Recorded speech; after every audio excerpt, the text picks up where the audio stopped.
Well, we were outplayed and outclassed once again. Yes, my viewers and subscribers. The third T20 last night, it was entertaining, but it was tough to watch, especially in our bowling innings. You know, when Tim David turned on the heat, you could see our bowlers just falling apart. Gonna walk you through the scorecard. Gonna talk a little bit about how things went down.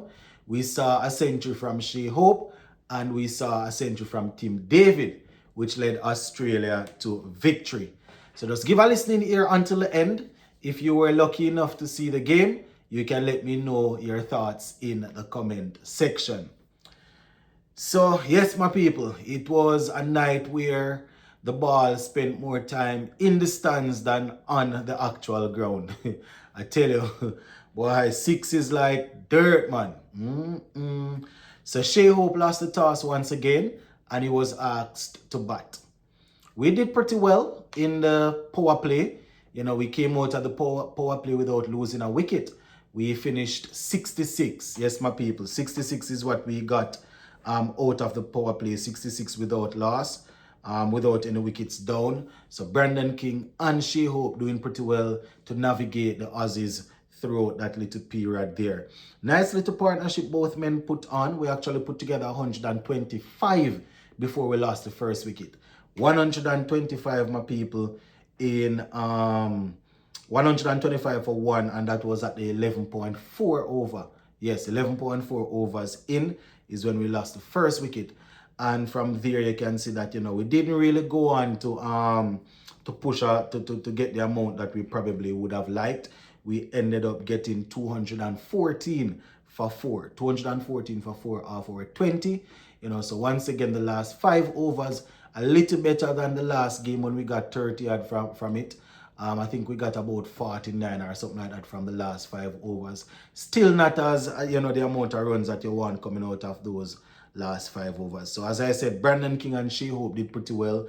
King, he got 62 from 36, 3 fours and 6 sixes. Shea Hope 102 from 57 not out, batting all the way through the innings. So that was good to see from the captain. He had 8 fours and 6 sixes, strike rate of 178. Shimran Hetmeyer, he came in, he got 9 from 6, 1 6, and then, you know, he was cramped for room, looking to go for another 6, and held out to I think it was Cameron Green who took the catch there. So Shimran Hetmeyer. Sheffield Rutherford, 12 from 13.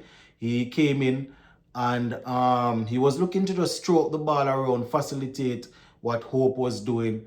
And the way how he got out, man, I tell you, I tell you, my people, the way how Rutherford got out, you know, I doubt you want to see those things in primary school cricket.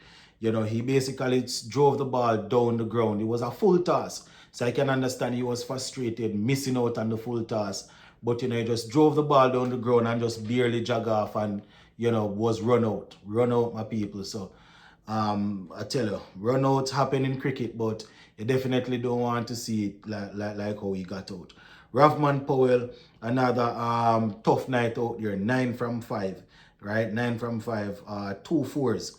You know, so Ravman Powell once again failing with the bat. Remember, he's now playing as a specialist batsman, so we have to look at him like that. You know, it's not like he's giving us a couple of overs. Same thing for Rutherford and the other guys batting in the top. You know, we definitely want these guys that are playing purely as batsmen to score runs. Romari Shepherd coming in and finishing off well for us, getting 2 boundaries. Right, he faced 3 deliveries and scored 2 fours and a single, remaining not out on 9. Right, so 214 for 4, bowling for Australia. A few guys got wickets. Mitchell Owen got 1 for 23. Adam Zampa, he got 1 for 51. And Nathan Ellis picked up 1 for 37. So not too bad in the bowling department, therefore, from Australia. You know, because, I mean, when you look at Warner Park, we know this ground. You know, the pitch is usually good for batting. It's a small ground, so as you touch the ball, it's gone. Right? So the start that we got, you know, we definitely could have done better with probably you could say another 20 or 30. Not to say that we would have won the game because Australia got to the total with using up only 16.1 overs. So I'm not saying that we definitely would have been able to defend it. But, I'm just saying, even Shea Hope said it in his post-match interview that, probably left some runs out there. But the Shea Hope's century was magnificent. His first international century. I think he is now the second man playing for West Indies to score a century in all three formats behind Christopher Henry Gale, right? Oh, just too bad for him that, he scored a century like that and the team did not end up winning.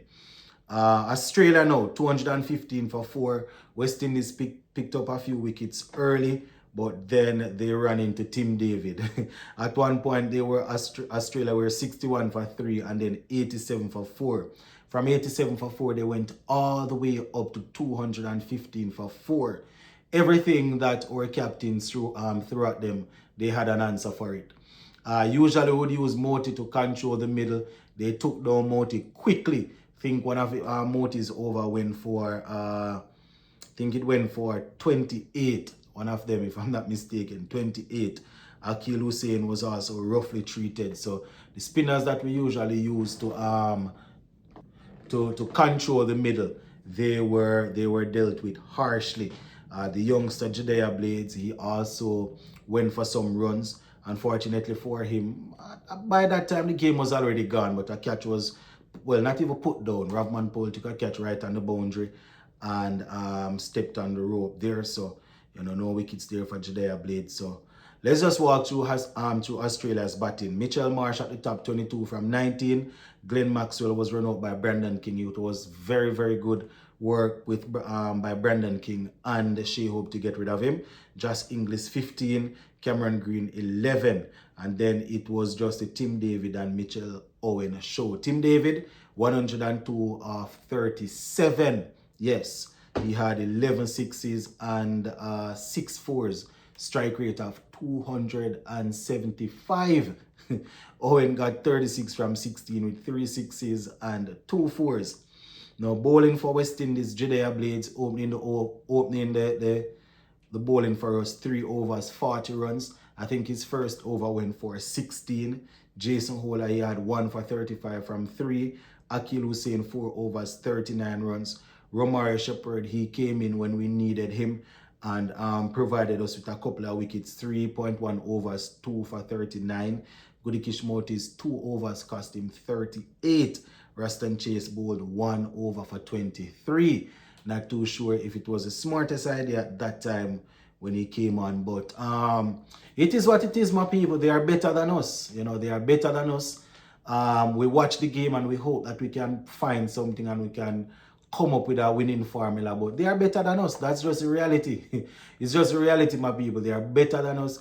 Obviously, we want to win. Obviously, we think we have the talent to really, win games, but when it's all said and done, they are better than us, and they just get the better of us. But we're going to leave it right here for now, my people. Later on, we'll touch base again. Big up.